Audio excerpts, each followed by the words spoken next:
My name is Abigail, and you're listening to Absolutely Me.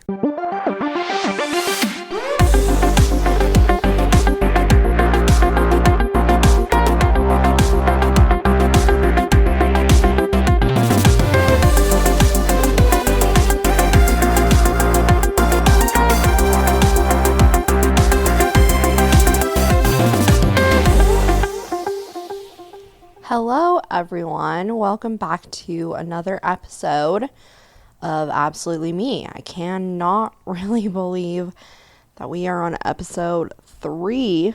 It feels really crazy to even think about the fact that I was so scared of even starting this podcast, and now we're recording the 3rd episode. I'm really, really excited to be back with you guys. And I just wanted to, first of all, say thank you so much to everyone who has listened and given me feedback and has been so supportive. You guys are so amazing. And it's crazy. I think the last time I checked, we were up to like 150 downloads so far of the episodes. So I'm super excited about that. It's crazy that so many people have already listened to it. I feel kind of weird knowing that so many of you have heard so many of my inner thoughts, and it's fun to see because the platform that I upload to be able to distribute out to everybody, it tells me like what cities people are listening to this in. And so it's crazy, like there's people all over the place, and some people that I know, some people that I probably don't know super well or haven't talked to in a while. So thank you all so much for being here. If there's anything you want to say to me, please, my DMs are always open. Please DM me. If there's things you want me to talk about, DM me. I am always open to talking about whatever. So I'm super excited to be here with you guys today. And just a couple of updates I wanted to give you. First of all, thank you guys for being patient with my podcast last week with Sammy, with the audio. I know there's some weird audio things going on, and we didn't realize in the moment when we were recording, it was something, and I couldn't figure out what it was, but we'll figure it out in the future for when I have another guest on, which hopefully will be very soon this next week. It'll be a surprise guest, and I'm just really excited to keep learning and growing with you guys. And I'm sorry, I know I'm already making probably lots of mistakes, and so thank you guys for the patience as I continue to figure all this out. There was a couple of things that I thought you guys would think were funny that I also thought were hilarious that I wanted to tell you. I signed up for a kickball league, which if you know me, that's like extremely shocking that I voluntarily signed up to play an organized sport, and especially kickball, because I'm really bad at hand-feet coordination. Like soccer was never ever my strong suit. Me and my brother played on a rec team in high school, like my junior and senior year, and his sophomore and junior. I think he might have played after I left as well and graduated, but we played on a co-ed team together, and Tanner was really, really good at soccer. I was so bad. I remember the first game that I played soccer as a teenager, we were late because we couldn't find the park that we were supposed to be at. It was like this weird park and that I'd never been to before. So we were late, and I got there and I had no idea what I was doing. My coach just told me to like run on the field, and it was co-ed, so it was more intense because it's like guys and girls playing together. And I don't even know what position I was supposed to even be playing, because I know nothing about soccer, you guys, literally nothing. And I went to play against this team, and I don't even remember what position my coach told me to play. I just know I was running towards the ball at the same time as this other like much bigger guy than I was, and I got really scared that we were gonna like run into each other, and so I stopped like right in front of the ball, just like planted, and he slammed into me and like completely fell backwards on his back. And like I laid him out just like completely on accident, and everybody was laughing, and I was like, oh my gosh. And then I just like kicked the ball to one of my other teammates, and that was the most I contributed to that team, I think, all season. So the fact that I signed up to play kickball, pretty hilarious. But if you guys want to you live in Utah, you want to come watch me play some kickball. I'll be playing once a week for the rest of the summer. So I'm very excited. One of my friends at work named Sam, she is also in my sorority, which was super fun. Now we work together. How cute. She's the one who set it all up and she invited me to play. So I'm really excited about that. So I thought you guys would think that was funny. Another thing that I don't know why I think my athletic abilities are so much more than they really are, because somebody that I follow on Instagram who I went to high school with, he posted about like signing up late to run the Salt Lake Marathon last weekend, and he signed up like a few days before and like posted about it, and I was like, oh, that's so cool, like I could totally sign up. Right, these were the legit thoughts in my head, you guys. I was like, I could sign up right now. I could run a half marathon, because they were doing like a full marathon, a half, like a 5K, different stuff. I was like, I could totally run half a marathon.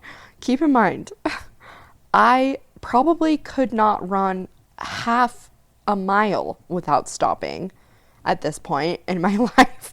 I am so out of shape. It's not even like running.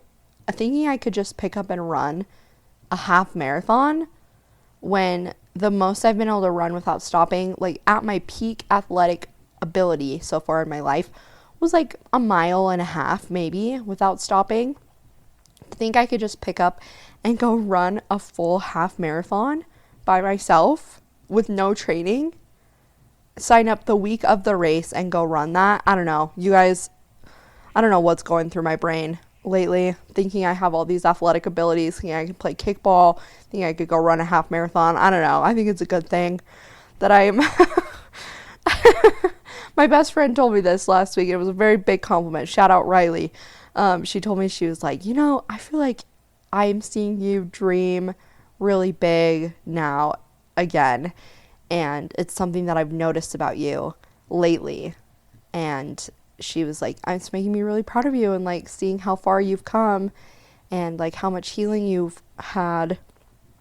And I was like, yeah, I guess and then this just proved it to me right here, that I'm dreaming ridiculously big again, apparently, thinking I could go run a half marathon as I'm currently literally laying in my bed recording this podcast. Usually I sit at my desk, and today I just was not feeling it, so I'm literally laying in my bed with my microphone on my chest. So the other thing I realized this week, you know, which again, if you know me well, you already know this, I'm a beverage girly, okay? I currently, as we speak, next to me on my side table drawer have 3 drinks.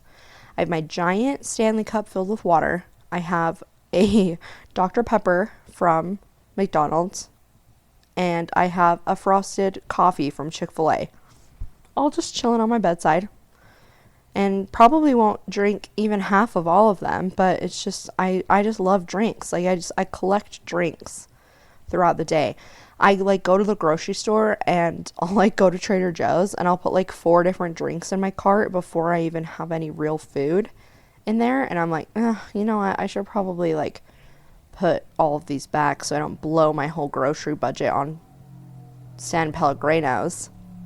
But yeah, I don't want to blow my whole food budget, my whole grocery budget on drinks. Although Trader Joe's has some solid ones. If you've ever had their limeade, amazing. Trader Joe's.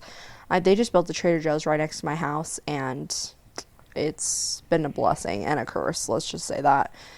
Another thing I wanted to talk to you guys about really fast before we get into the topic for the day, I have had a lot of people who have been reaching out to me, and I've asked a lot of people what kind of things they want me to talk about on this podcast and different topics they think I should cover. I've had a lot of people reach out to me and tell me that they want me to talk about my situation with getting out of an abusive relationship. I've had people ask me to talk about faith transitions, and a lot of people have requested that, and about kind of your relationship with your family during a faith transition. And both of these things I feel like are super, super important to talk about, and I want you guys to know I will talk about them in the future. And especially with abuse, And it's still been, I mean, it's been a year since I have gotten out of the relationship, but it's still pretty fresh. And something I've noticed in my life as I talk to people about it, and it's gotten better as I've healed a lot more, but if I talk about it too much, I feel physically sick, and my body goes into fight or flight mode really quickly. And I kind of have been having to relive a lot of trauma lately, just as I'm getting stuff for my court date and all of these different things, and talking to friends and family. And I'm always happy to talk about it, but just know that I don't want this podcast to be all about that experience, that there's so many other things that I want to talk about that I feel like are so important. And so if you're listening to this podcast hoping I'm going to focus solely on my situation with getting out of a relationship with abuser, like, yes, I'm going to talk about it, but I can't make it everything that I talk about. I can't make every single podcast relate to that. Otherwise, I will be physically sick for my whole life. And I don't want that. I know you guys don't really want that. And also, there's so many other happier things that I want to talk about too.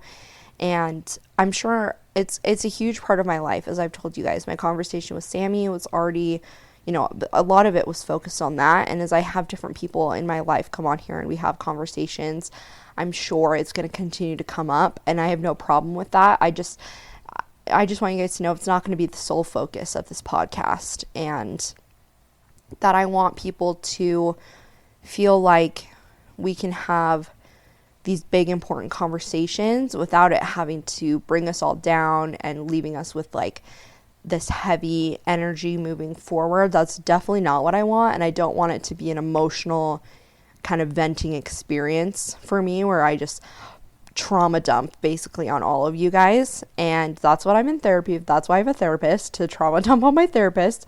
Shout out to my therapist. She's amazing. And I just want you guys to know, and similar with faith things, that it will be conversations I have in the future, but that's not going to be the sole focus of this podcast. And I decided I want to be doing different series on different topics, things that I know that are really important, because, for example, with abuse, there are like 17 different angles that I can come at talking about abuse, and I don't want to have to fit everything into one episode. I want us to be able to have conversations. I want to be able to have different people on the podcast who have experienced abuse, who were part of my life during me going through the abuse, and kind of how I've overcome that in the last year or so. And so I want to be doing series on that, and I'm sure I'll be doing series on faith and faith transitions and people's different points of view. We'll be doing series on, everything, relationships with family, dating, self-esteem, whatever it is, setting goals, whatever it is we decide to talk about. And so just so you guys have a heads up for what's coming in the future. And I don't want to have to feel like we're going to be confined to one episode when talking about these things. And in a year, if I have more things to say, I want to be able to have that flexibility and have it kind of be an ongoing conversation with you guys. So hopefully that all makes sense. And I just want you to know, I'm so grateful for all of you guys. And I am so, so grateful for this podcast, for me to just be able to speak my mind and to be able to talk to you all and have these important conversations, and for all of you who are in my life to maybe get to know me and my thoughts a little bit better too. I just think it's amazing. And today this is not a very good transition, but today I really have been thinking a lot about this, and I feel like the most important theme I could come up with for this week that I really want to catapult through the rest of the episodes going forward is main character energy in our lives.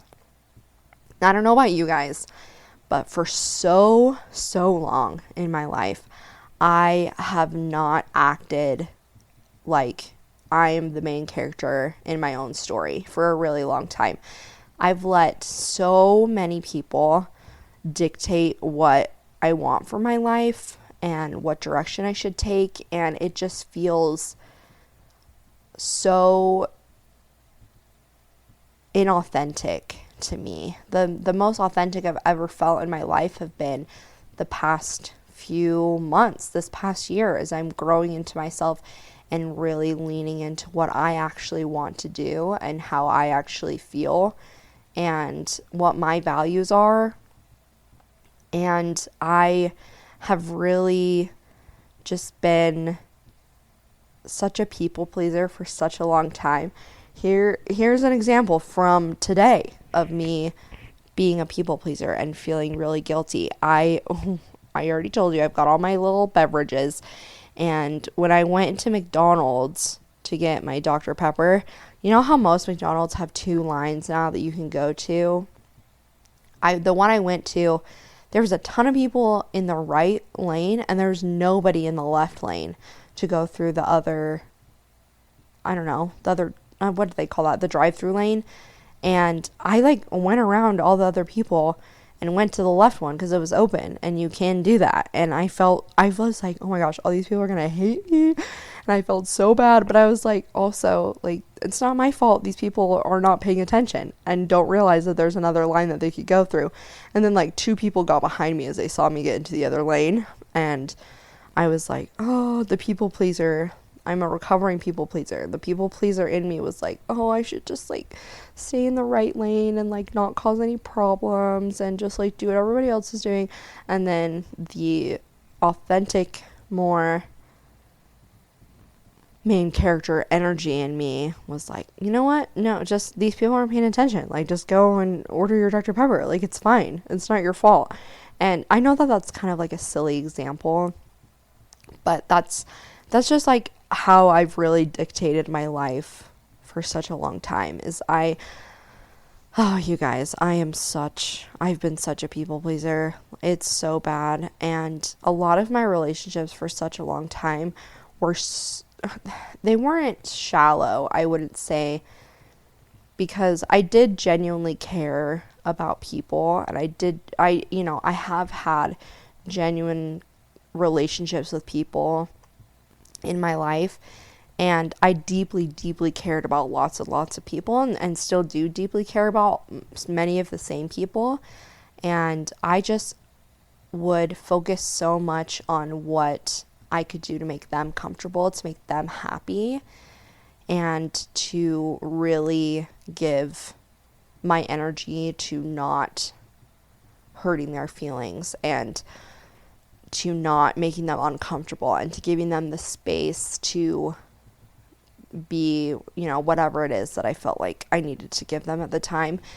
And unfortunately, people who were like me are very susceptible to falling into the traps of abuse, because narcissistic, abusive people tend to look for extremely empathetic people who don't have very many personal boundaries and who are very, very much people pleasers and don't want to stand up for themselves and give so much of themselves to other people. And for such a long time, I found myself doing that. Even growing up, I don't really, honestly, I don't know what started that for me. It's not like my home life was terrible or volatile at all. And I think a lot of it comes from being an oldest child, and oldest children know this is just, you feel kind of a sense of responsibility for your other siblings, and you kind of become especially oldest daughters, we're something else. You kind of become a second parent, and I felt a big responsibility for no reason. My parents didn't push that on me at all. They didn't expect any of that from me. They didn't want me to take on that role. I often got in trouble, and my parents would be like, Abby, you're not their parent, calm down. And I just felt like I needed to take on that role of being a second parent, and I really just wanted to help out my parents as much as I could and wanted that responsibility really early on. And again, like I said, I don't really know where that came from, but it was something that I really felt compelled to do. And getting older with friends, I remember I was constantly bending over backwards for friends. And I realized when I like got to high school, I was like, wow, like I really change myself a lot depending on who I'm around. And I didn't love that about myself. And I felt like there were people in my life that I tried to act one way with. There was other friends I tried to act another way with. I would act one way at home.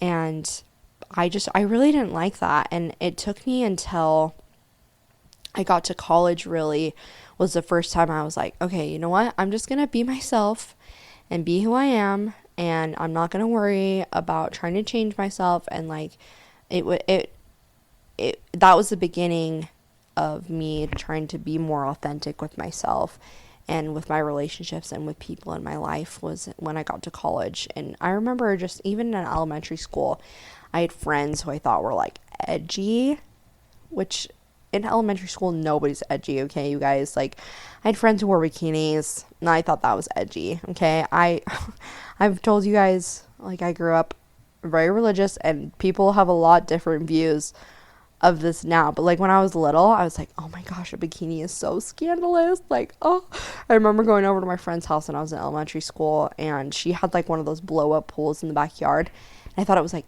the funnest thing. I had one at my house, but when I would go over to her house, she would let me borrow one of her bikinis, and I was like, oh my gosh, I'm so cool. Like, I'm wearing a bikini in the backyard in the swimming pool. Like, that's how that's how I was edgy, you guys. I was wearing a bikini in my friend's backyard in elementary school. And then I'd go home and I would, not talk about it. And I don't know why I even remembered that story now, but, and my parents had no idea, and they wouldn't have been mad. Like, it's not like they would have been like, oh my gosh, I can't believe you wore a bikini at your friend's house to swim in the backyard when you didn't have a swimsuit to take over there. Like, that wouldn't have been the problem, but I always had this yearning to kind of live on the fringe more of life. I didn't ever want to be like other people around me, but I had a really hard time expressing that. And I wanted to fit in with people, and I wanted to be this little goody two-shoes girl, and I wanted to be perfect. Looking back, I felt so much pressure to be perfect. And I remember one night in high school, I think I was at a dance, you guys, and it was a girls' choice dance, and it was for the Halloween dance, and a bunch of people in our group wanted to go, and there's like if you guys know who Ted Bundy is, he's a serial killer. He killed some people around where I grew up in north of Salt Lake. And there's like cabins that he would take people to, really dark and grim. And my group, a bunch of the guys wanted to go like visit this cabin, and I was like, absolutely not. I'm not doing that. I'm way too much of a scaredy cat, you guys. I was not about to do that. My date wanted to go, so I was like, all right. And like 2 or 3 of the other girls were like, we don't really want to do that either. So we were like, you guys just go have fun. We'll just wait in the car and we'll just hang out. And I don't even remember how or why we got on this topic of conversation, but I just remember I started crying, and I was like, I feel like I have so much pressure to be perfect, and everyone in my life is telling me that I am amazing and I'm perfect and I have so much potential and all these things. And I was getting that from parents, from family, from leaders at church were always telling me these things. And I remember when I was little, I used to in the Church of Jesus Christ of Latter-day Saints, we have a tradition where every month, the first Sunday of the month, people can get up and they can, what we call, bear their testimony. They can share like spiritual experiences and talk about what spiritual experience that they've had recently, or talk about what they feel is true and their relationship with God, whatever it is they want to talk about. And when I was little, I used to get up every single every single month, and I would bear my testimony, and people would always be like, oh my gosh, Abby is so special, like she's such a force of nature, she has so much going for her, like she's gonna be so amazing, she's so perfect. And so I always felt like I had such pressure on me, and in this, with this group of girls, I was either a junior or a senior in high school, I can't remember, and I just broke down crying, and I was like, I cannot take this pressure. I don't know what is going on with my life. Like, I feel like I am letting everybody in my life down. And that's just how I operated for such a long time, was that I really thought everybody wanted me to be perfect. And I really thought that everybody had this high expectation of me. And I felt like I was letting so many people down. And so I was having issues with so many things. And looking back, sorry, mom and dad, I really wish I would have communicated a lot of these things to you, and we've had a lot of conversations about this since, but I really struggled in school, and I hated school. I still hate school. I liked learning, but doing homework and like going to class, all that stuff, it was so hard for me. And I got okay grades, and I graduated high school with like a 3.7, I think, which is good. Like I got honor cords, whatever, but I really just felt like I was doing the absolute bare minimum, and I felt like I was so smart, but that I was being really left behind in a lot of ways, which if you would have looked at me and saw how I was operating day to day, you would not have thought that. You would have been like, oh, she's so, like, she's a good student, like she's doing great, she's, succeeding, and she doesn't need any help. But internally I was so worried about the pressure, and I didn't want to let people down, and so I was doing the best that I could, but I really did not enjoy school. And I even remember like senior year, junior year, I was pretty depressed and had a lot of anxiety, and I didn't really know what that was, but I just remember, and I know this is hard for a lot of teenagers too. Any teenagers listening to this probably relate, but I remember waking up in the morning, and my mom would have to come down like every morning and like shake me awake so often. And I like could not wake up. It was the absolute, and even to this day, this is the worst part of my day, is physically waking up in the morning. It is, for some reason, the absolute hardest thing for me to do in my day is to just wake up. And in high school, it was the same way. I remember I would be like at football games, and I would just and looking back now, I know that this is what was happening, but I didn't know then. I would completely disassociate. I remember I have such vivid memories of like being in big crowds and just completely disassociating. And I had so much anxiety about different things, and I was so worried about a lot of stuff, and I didn't know what was going on. And I did not communicate any of this to my family, to my friends. Nobody really knew that these things were going on in my head.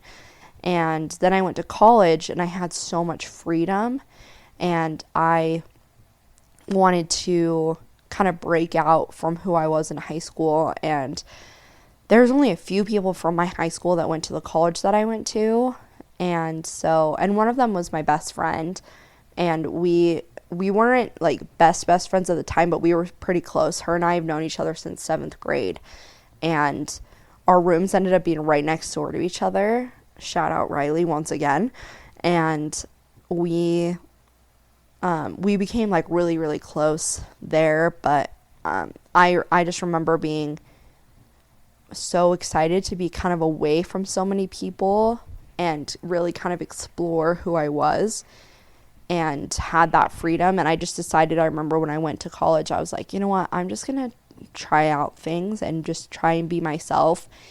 But I still had so much of that people pleaser, anxiety ridden part of me, and just wanting to succeed and not let anybody down. And my second semester of college, I do not recommend this for anyone, you guys. I was killing myself. Like, I literally had a huge mental breakdown like at the end of second semester, because I was just so overwhelmed. I was taking 21 credits. Do not ask me why or how that happened. I was taking like math, biology, like a biology lab. I was taking another science class. It was called Southern Utah Flora, which really I think saved me that semester, because it was just a once a week class. You would go on a bus and you would go to we would go to different places outside, go on like a little adventure. We had a little field journal that we would write notes in about all the flowers and plants that we saw. And that really was like my savior that semester. So and I had a whole bunch of other classes that I was taking too. And then I had 2 jobs that I was working, and I joined a sorority that semester. Who knows why you guys, why did I think I could do all of this? I don't know. And then I was also still pretending like I was going to church, and I was in the Relief Society presidency at that time, and I was in charge of I was in charge of doing a Relief Society activity once a month. That was like my calling. And then I'd have to go to like Relief Society meetings. I'd have to go to ward council, all that kind of stuff. And at the same time, I was partying a lot. I was drinking. I was smoking weed and doing all this. So I had all this stuff going on and trying to figure out myself. And I was being a different version of myself in every single one of these scenarios. But I remember being just a completely different version of myself in every single one of these situations. And depending on who I was with, I altered myself just a little bit so I could fit in. And I was trying to figure out who I was. And then I've told you guys, I decided to go on a mission after that summer. And I still struggled on my mission even to be myself. And if you have gone on a mission, or you know people who have gone on missions, then it's super rigorous and very strict as far as what you can do and who you can be. And it's the best way I can describe it is it's very formulated to turn you into kind of a robot person. And it doesn't do that, I don't think, intentionally, but it does very much turn you into acting a certain way, and just the way that the mission is.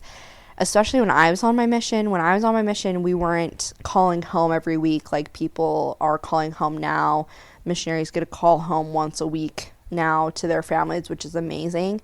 And when I was on my mission, I could email once a week, but that was it. And we had cell phones, we had smartphones on my mission, but we didn't have any contacts from home. And we got Facebook like at the end of my mission, kind of as a trial. And so we like really had no connection to home other than like our emails once a week. So you were very, very focused as a missionary. I remember being very, very, very focused and very dedicated to that, and just really pushed all of my other identities and myself really to the side so I could be dedicated and focused on being a missionary. And I am glad that I gave myself 100% to my mission. I don't regret being focused, and I don't regret... I mean, I have very little regrets looking back on my mission, just because I was so dedicated and I was focused and I wanted to be the best missionary that I could be. At that point, there was nothing in my life that I had given 100,000% of myself to, except for the mission. And I was super proud of myself. I was so focused and dedicated, you guys. Like, I'm sorry to any of my companions listening, because I probably was not super fun to be with. Like, I was still fun, and I still laughed. I was super serious as a missionary, and I just wanted that to be my whole identity. And then when I came home from my mission, I had such an identity crisis again, because I was like, oh my gosh, I don't even know who I am anymore. Like, I've had such a focused time on my mission of just trying to be exactly who I thought I was supposed to be. And I really just let shame and people pleasing dictate my decisions. The reason I even decided to go on a mission, a lot of it was because I feel like I had to make up and repent for drinking alcohol and smoking weed when I was in college.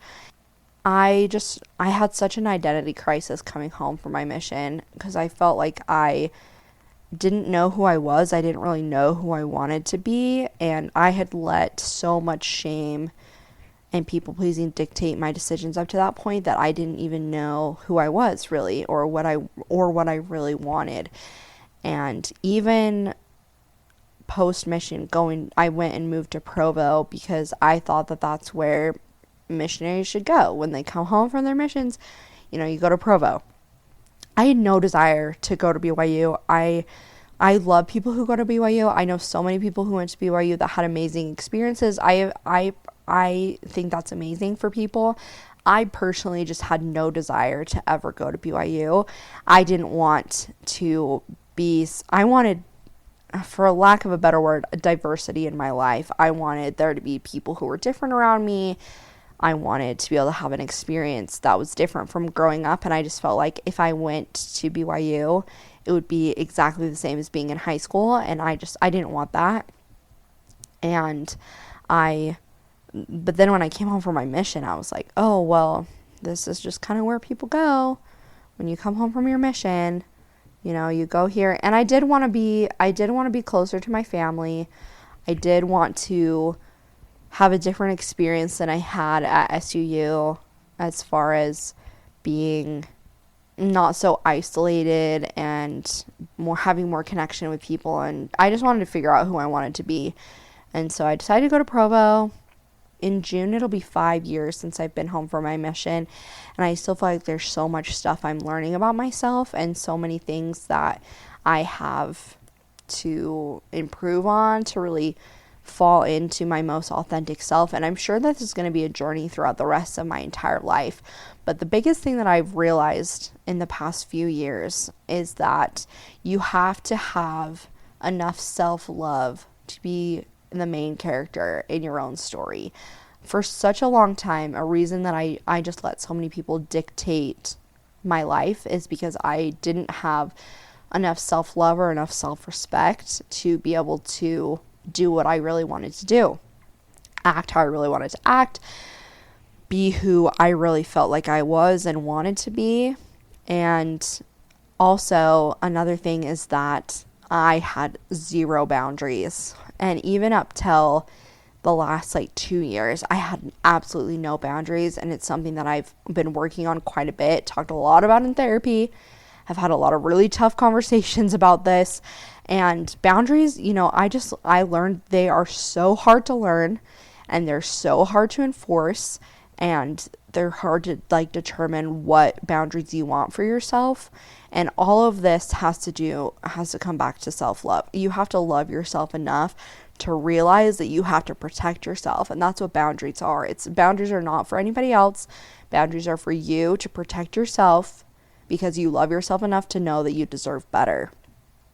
And I really, really had to hit rock bottom, you guys. And I'll talk about rock bottom, what that looked like in other episodes. But I really, really, truly had to hit rock bottom in order to see what I was missing out on in my life in terms of self-love.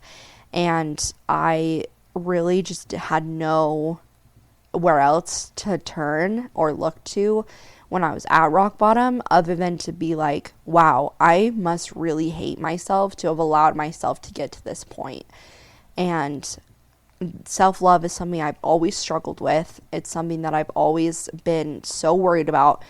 A reason why I was such a people pleaser is because I didn't love myself enough to stand up for what I really wanted and to decide what I really wanted for my life. So once I hit rock bottom, I really, really, really had to take an inventory of my life and decide what I wanted to have out of my life. And some things that I want you guys to know.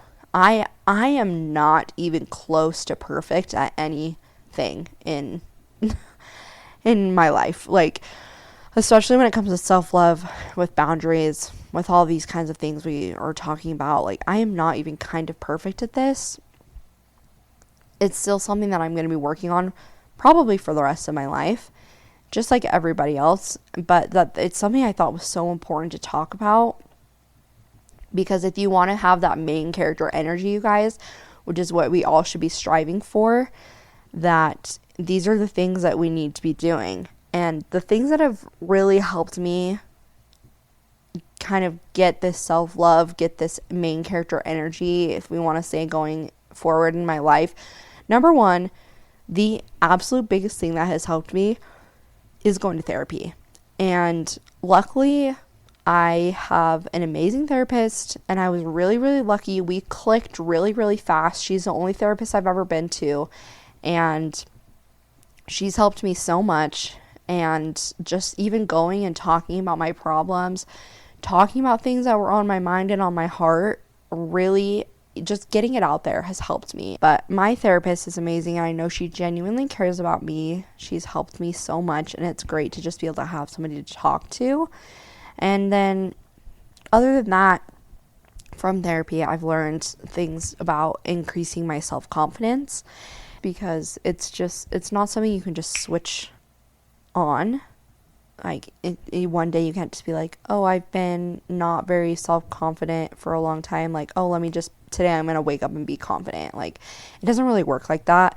The things that I have found that really help me increase my self-confidence personally is investing in myself, really emotionally, which going to therapy, physically. One of the reasons I decided to start doing kickball is to just invest in myself, get some hobbies going. Spiritually, I have been trying out some different things to help me reconnect with myself spiritually and mentally, and just investing in things that I loved, and like this podcast, for example, investing in this because it's something that I wanted to do, and just deciding to take the leap.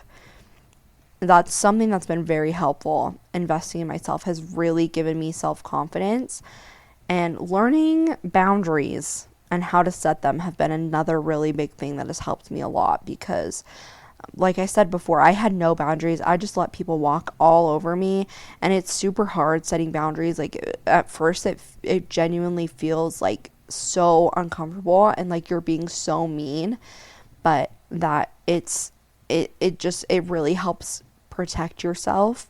And the more you can protect yourself, the more you can stand up for yourself, even in little ways, the better you feel about yourself, and the more empowered you feel, and the happier you feel, and the more self-confidence that you have.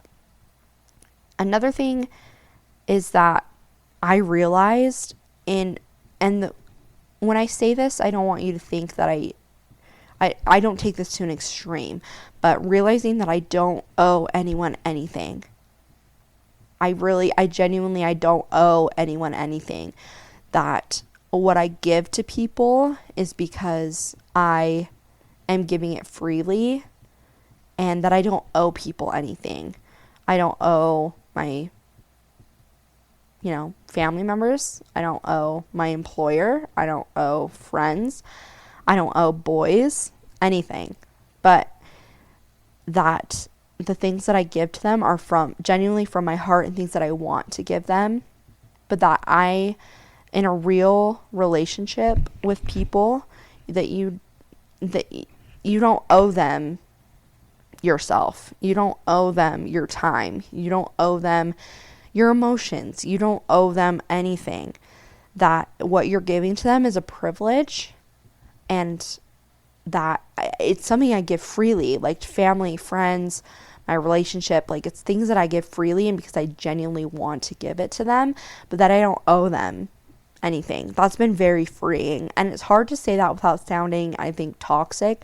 Hopefully you guys can understand what it is I'm trying to get across, but just realizing like I'm free to live my life without owing people my time, my energy, my emotions, that I give it to them freely. And another thing that's helped me so much is affirmations. You guys, it is so silly and so basic, and just everything that you'll ever see on Pinterest and on TikTok or whatever it is. Affirmations, you guys, they really work. They really do. I have a little notebook that I carry around with me everywhere that I go, and I need to be better at looking at it. I was really good at it for a while. Where I would look at it like every day, and it has affirmations written in it. And I'll just go through, and there's affirmations that I had written on my mirror when I was living at home. And I have a whiteboard now in my room that keeps falling down. The command strips are not sticking to the wall. But I have affirmations that I write down. And I need, again, I'm not perfect at any of these things. I really need to be better at reading them. But when I am really good at that, it helps me so much.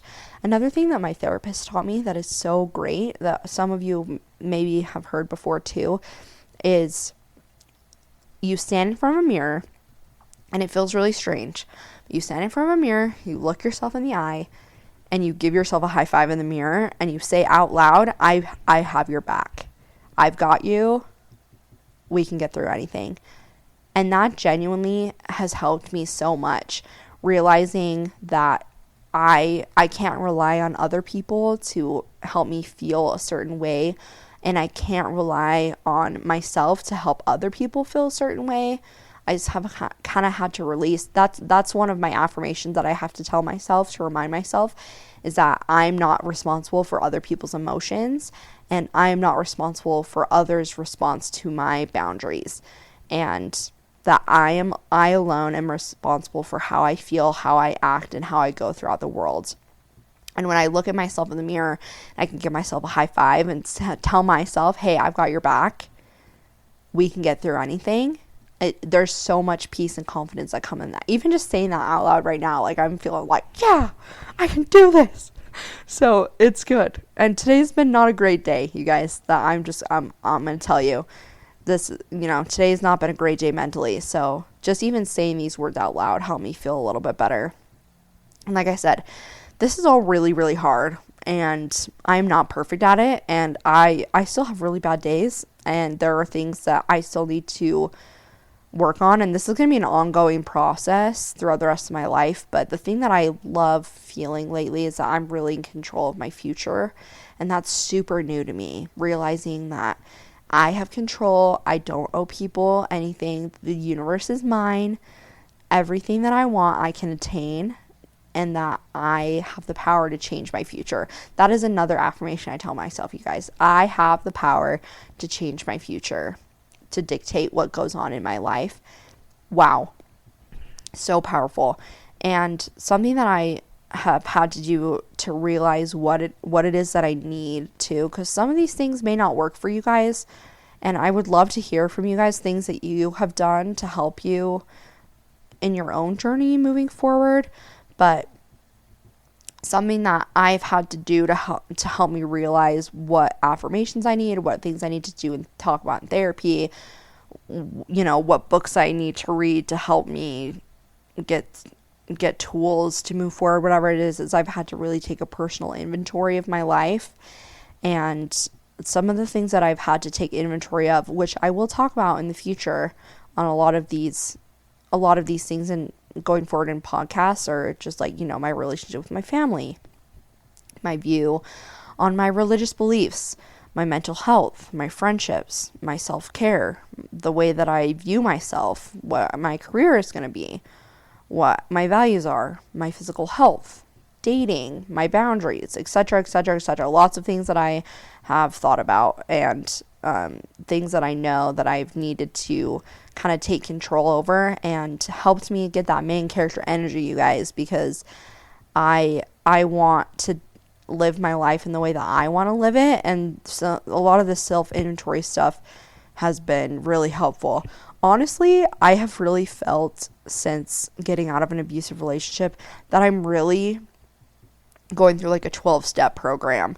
And one of the like that they talk about in like AA or NA that you're going through, and I feel like I'm going through that process because it really felt like I was so addicted to my abuser, and that I literally gave every single part of my life to him and gave every single part of myself to him. Anybody that you talk to that knows me in my life will attest to that.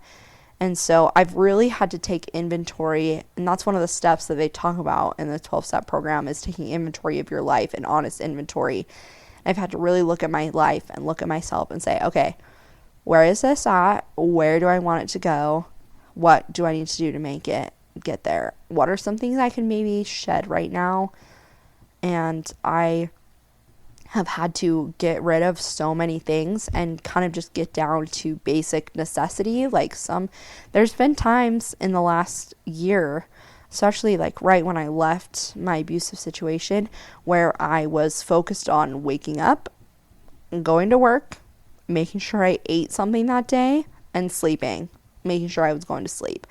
And that was all the energy that I had to give that day. And I had to focus on like literally just getting out of bed, and that I had to give up everything else at that time. Like, because I was just like such a shell of myself that I really had to take inventory of my life and be like, okay, what are the things that are really actually important to me? What are things I really need to be important to me? And I think anybody can do this no matter what stage of life you're in. And maybe there's some things we all need to give up together. And whatever that is, maybe, we need to give up being positive for a while. Maybe we need to give up going to the gym for a while if that's something that is not or not going as much, or not focusing on as much, and focusing on other forms of self-care as well. Whatever it is, maybe you need to give up going to school for a little while if it's really taking a toll on your mental health, you're not taking care of yourself. It's so important to take an inventory of our life, you guys, if we really want to be the main character in our own stories, and not just live this life of quiet desperation that we're walking around waiting for someone or something to come around and to change our lives, because that's not going to happen. That's also something I had to realize, was that nobody was coming to rescue me. Nobody is coming to rescue me. I still have to tell myself that a lot, that nobody's coming to rescue me. I'm the only one that can get me through this day. I'm the only one that can get my butt out of bed and get myself going and moving and getting done what I need to do. And it's so exciting to be able to be moving forward and being true to myself. And I'm still trying to figure that out. I still don't really know what it is I want out of my life. And again, that's another point of this podcast. We can figure it out together.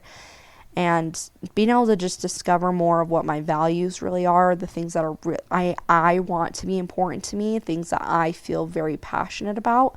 It's very exciting. And going through this with you guys has already been so fun. I have already loved talking about all these things with you guys and feeling really connected to all of you. And hopefully some of these things that I'm saying kind of resonate with you.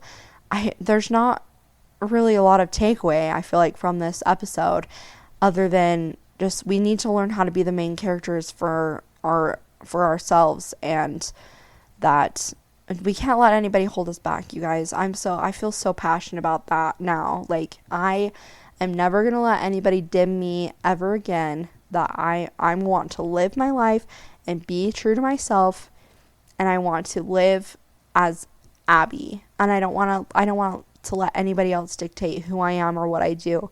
And it feels so good to be able to be my authentic self. And what's amazing is that the people who are in my life, the relationships that I have, I feel like are so much better because of it. My friends, my family, my relationship with my boyfriend, my relationship with God, everything is better when I am being my authentic self, and I am not trying to please other people. I'm just living my life and letting people accept me for who I am. And I'm so lucky because I have so many amazing people in my life. Shout out to all my friends, all my family listening to this, everybody, you know who you are. I love you so much. Thank you for accepting me for who I am. And thank you for being willing to go on this journey with me and just loving me. It's going to make me emotional. Like, I just feel like I have the best people in my life, and I'm so grateful for every single one of you listening to this. And I love the concept of the hero's journey, and just realizing all of us are the hero in our own story, and that we're all going through this journey of trying to become the hero in our own lives. And don't let anybody else be the hero in your story, you guys. We all need help. We all need people in our lives that are going to help us out. But just really make sure that you are being the hero in your story. And you guys can go out and you can do whatever the heck you want to do. If you don't like where you are in your life, we all have the power to change that. And how amazing is that? I've thought a lot about, like, if I wanted to, which I don't want to do this because my life is here, my relationships are here, my friends are here, but I was like, I could literally just move across the world right now if I wanted to. I could get a new job. Like, nothing is real, nothing is permanent. Everything changes. Nothing in life is guaranteed. If there's anything that the last few years have taught me, it is that nothing is guaranteed. Everything is crazy, and that we just gotta live life for right now and do what we want to do. And I hope it doesn't sound like I'm on a soapbox yet, or like I'm trying to be some like motivational speaker or whatever. I'm really speaking from my heart here, you guys. I hope you can feel that, and that this is just something I'm really passionate about, and something that I've really been lacking a lot in the last few years. And I hope all of us can learn how to be the hero in our own stories, and hopefully as we continue to go along this journey together, we can find more tools to help us. I know I need so much help, and I know that I have so far to go, and that there is so much in my life that I need to continue to improve, but that I'm feeling good about the progress that I've made. And please reach out to me if any of these things have resonated with you. I would love to have people on here to talk about these kinds of conversations with me, and continue series talking about how you learned how to become your most authentic self. And I love you guys so much. Thank you so much for being here. Again, shout out to all of my family, my friends, all of you guys, every single one of you who have listened to this podcast, showing me a lot of love. I've gotten so many messages of encouragement, and I'm obsessed with every single one of you. Thank you always to Tanner Johnson for the amazing intro. And I love all of you. I hope you have an amazing week. Talk to you guys next week. Bye.